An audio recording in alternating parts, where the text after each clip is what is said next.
નમસ્કાર. ફૂલછાપ ડિજિટોરિયલમાં આપનું સ્વાગત. ફૂલછાપનો ઓડિયો વિઝ્યુઅલ એડિટોરિયલ ફૂલછાપ ડિજિટોરિયલ. શું થશે બંગાળની ચૂંટણીના પરિણામમાં? સર્વત્ર એક જ ચર્ચા છે.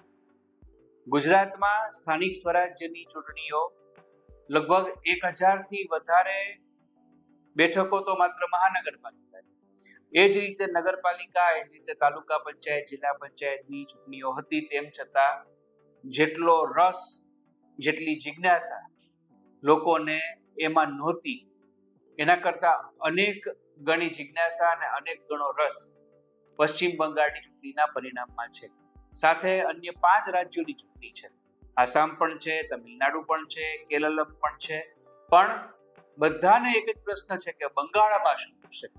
ગઈકાલે પણ આપણે આનો ઉલ્લેખ કર્યો હતો કે આ બંગાળની ચૂંટણીનું પરિણામ એ બંને પક્ષ માટે, તૃણમૂલ કોંગ્રેસ પાર્ટી અને ભારતીય જનતા પાર્ટી, બંને માટે અતિ પ્રતિષ્ઠાનો જંગ છે. બિહારની ચૂંટણી જ્યારે ભારતીય જનતા પાર્ટી જીતી ત્યારે નરેન્દ્રભાઈ મોદી એવું બોલ્યા હતા, જે આપણને બધાને યાદ છે, કે ગંગા છે એ બિહારથી હવે બંગાળ તરફ જશે, એનું વહેણ છે એ બંગાળ તરફ જ હોય, ગંગાનું વહેણ હવે તરફ જશે, એટલે કે ભારતીય જનતા પાર્ટીનો વિજય રથ છે હવે બંગાળ તરફ જશે, આવું એ બોલ્યા હતા. અત્યાર સુધીનો ઇતિહાસ રહ્યો છે કે બંગાળમાં વર્ષો સુધી, લગભગ 3.5 દાયકા સુધી સીપીઆઈ એટલે કે ડાબેરીઓનું રાજ્ય રહ્યું, અને પછી આટલા વર્ષોથી તૃણમૂલ કોંગ્રેસ છે. ભારતીય જનતા પાર્ટી અનેક ગણા પ્રયાસો, અનેક રીતે રાજકીય ત્યાં શાખ જમાવવા પ્રયાસ કરે છે, પરંતુ હજી એનો ગજ ગઈ ચૂંટણી સુધી વાગ્યો નહોતો. ઉલટું ભારતીય જનતા પાર્ટીના કાર્યકર્તાઓ, આરએસએસના સ્વયંસેવકોથી માંડીને એ વિચારધારાના લોકોને ત્યાં જોખમ હોય એવી પણ પરિસ્થિતિ ગઈ ચૂંટણી સુધી હતી. આપણે આ બધી ઘટનાઓ વાંચી છે, જોઈ છે, એની ચર્ચા અત્યારે કરવાનો અવકાશ નથી. પણ હવે 4 મે આ પરિણામ શું આવશે એની ઉપર બધાની મીટ છે, બધાની નજર છે. 2 તબક્કામાં મતદાન થયું છે અને બંનેમાં 92% અને 90% મતદાન થયું છે.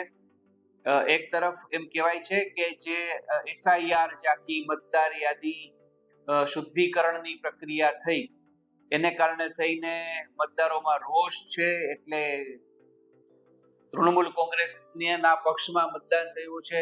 બીજી વાત એ છે કે એ મતદારો છે એ તો મતદાન નથી જ કરી શક્યા, અને જે લોકો બંગાળની પરિસ્થિતિથી ત્રસ્ત છે, જે લોકો ત્યાં મુશ્કેલી વેઠી રહ્યા છે, એ લોકોએ તૃણમૂલ કોંગ્રેસની વિરુદ્ધમાં મતદાન કર્યું. એટલે આ વખતે ભારતીય જનતા પાર્ટીના વિજયની શક્યતાઓ વધારે દેખાઈ રહી છે. અત્યાર સુધી જ્યારે ચૂંટણી થઈ બંગાળમાં, ત્યારે એવું કહેવાતું કે ભાજપ ટક્કર આપશે, ભાજપની બેઠકો વધશે. આ વખતે ટીવી ચેનલ્સના અથવા તો જુદી જુદી એજન્સીઝના એક્ઝિટ પોલ્સ એવું કહે છે કે બંગાળમાં ચમત્કારિક પરિણામ આવશે અને ભાજપ ત્યાં પણ હવે પ્રવેશ કરશે. જો આવું થાય તો ભારતીય રાજનીતિના ઇતિહાસમાં આ એક નોંધપાત્ર ઘટના હશે. આ બધી ચર્ચાઓ તો બંગાળના પહેલા તબક્કાના મતદાનથી અથવા તો તે પૂર્વેથી ચાલે છે. આજે આ મુદ્દો છેડવાનું કારણ એ છે કે ગઈકાલે રાત્રે હાઈ વોલ્ટેજ ડ્રામા બંગાળમાં થયો અને કેટલીક બેઠકો ઉપર મતદાનમાં ઈવીએમમાં ગોટાળા છે, ચૂંટણી પંચ છે એ ભારતીય જનતા પાર્ટીને સહયોગ કરી રહ્યું છે, ઇત્યાદિ આક્ષેપો સાથે ટીએમસીના કાર્યકર્તાઓ તો બરાબર, પણ સ્વયં મુખ્યમંત્રી મમતા બેનર્જી સ્ટ્રોંગ રૂમ પર ધસી ગયા અને તેમણે આક્ષેપ કર્યા છે કે આ ઈવીએમમાં ગોટાળા છે, ઈવીએમમાં કોઈ ગોલમાલ છે, અને એને કારણે ચૂંટણી પંચે 15 બૂથો ઉપર ફેર મતદાનનો આદેશ આપ્યો છે, જે 2 મે એટલે કે આવતીકાલે શનિવારે યોજાશે અને 4 તારીખે બંગાળની ચૂંટણીનું પરિણામ જાહેર થશે. મિત્રો, અત્યંત જેને આપણે મનોવૈજ્ઞાનિક સ્તરે જો આ બાબતને જોઈએ, સાયકોલોજીની દ્રષ્ટિએ જોઈએ, તો પરિણામ એક્ઝિટ પોલને આપણે માનીએ કે ન માનીએ, અનુમાનો, અટકળો હજી એમને જ છે.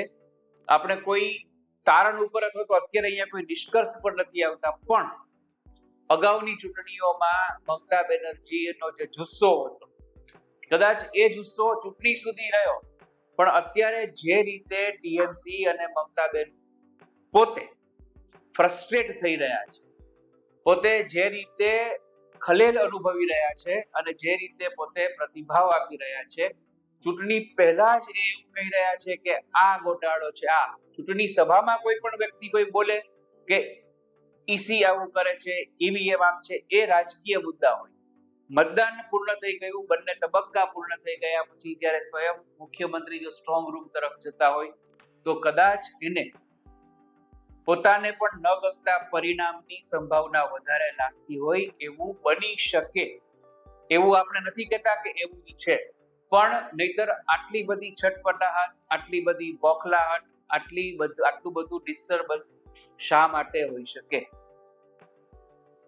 એટલે જે રીતે આ પ્રક્રિયા આખી હાથ ધરાઈ અને એ પછી જે કંઈ પણ થયું છે એના ઉપરથી આપણે એવું કહી શકીએ કે સ્થિતિ ત્યાં જેટલી આપણે માનીએ છીએ એટલી શાંત અને સરળ નથી. 30મી તારીખે રાત્રે કાર્યકર્તાઓ અને પોલીસ વચ્ચે ઘર્ષણ પણ થયું. મુખ્યમંત્રીએ પણ ઘણી બધી વાત કરી છે. તેની સામે ભારતીય જનતા પાર્ટીના અગ્રણી, બંગાળના અગ્રણી સુવેન્દુ અધિકારીએ કહ્યું કે આ આખી જે વાત છે એ સંપૂર્ણપણે નાટક છે, ડ્રામા છે. આમાં કોઈ એવું વજૂદ કે એવું કોઈ કારણ નથી અને આ બધા જ લોકો છે એ પબ્લિસિટી માટે આવું કરી રહ્યા છે. આને બહુ જ મહત્વ આપવાની જરૂર નથી. ટીએમસી આ વખતે બહુ ખરાબ રીતે ચૂંટણીમાં પરાજિત થઈ રહી છે, માટે સત્તાથી બહાર જઈ રહી છે, માટે આવી રાજનીતિ છે એ કરી રહી છે. અને જો આ સત્તામાંથી તે બહાર જાય તો પૂર્ણ રીતે ટીએમસી બરબાદ થઈ જશે. એટલે આ ટીએમસી ના હવાટિયા છે એવો આક્ષેપ, એવું નિવેદન સુવેન્દુ અધિકારીએ કર્યું છે. પરિસ્થિતિ જે ગઈકાલે રાત્રે થઈ એને કારણે કોલકાતામાં કલમ 163 લાગુ કરી દેવાઈ છે અને એને કારણે થઈને 200 મીટર એટલે કે સ્ટ્રોંગ રૂમ જે હોય જ્યાં ઈવીએમ રાખવામાં આવ્યા હોય તે જગ્યાના 200 મીટરના દાયરામાં 5 કે તેથી વધારે વ્યક્તિઓના એકઠા થવા ઉપર પ્રતિબંધ પણ મૂકી દેવામાં આવ્યો છે. એની સાથે સરઘસ પ્રદર્શન અથવા તો હથિયાર કે વિસ્ફોટક સામગ્રી સાથે રાખવાની ઉપર પણ પ્રતિબંધ મુકાયો છે.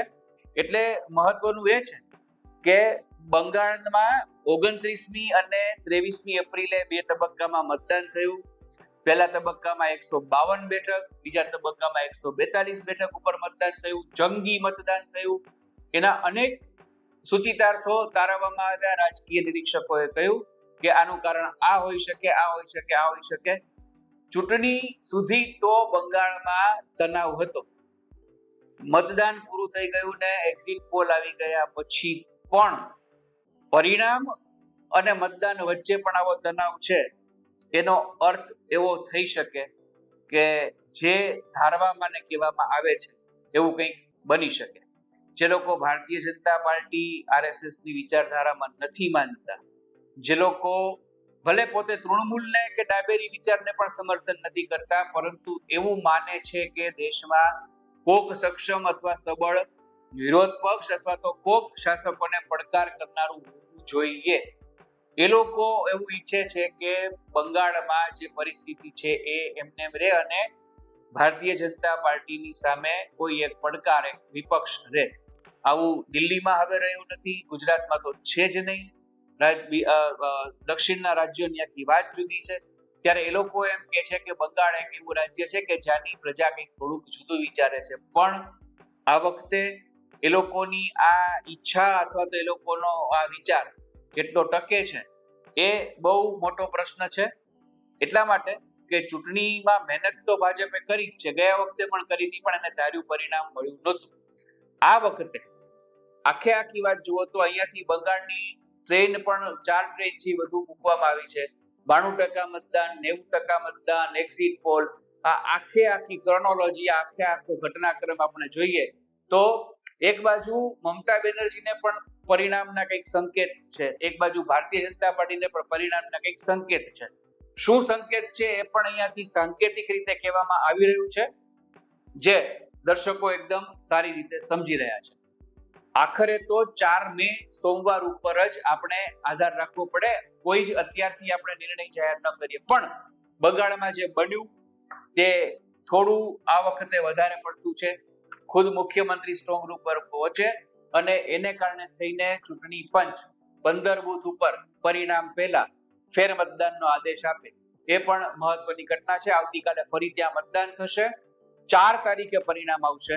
જોઈએ છીએ બંગાળ જે હંમેશા ભારતના ઇતિહાસમાં તમામ ક્ષેત્રે કંઈક અલગ, કંઈક વિશિષ્ટ કરતું આવ્યું છે, તે ભારતની રાજનીતિના ઇતિહાસમાં આ વખતે કઈ કહાની આલેખે છે.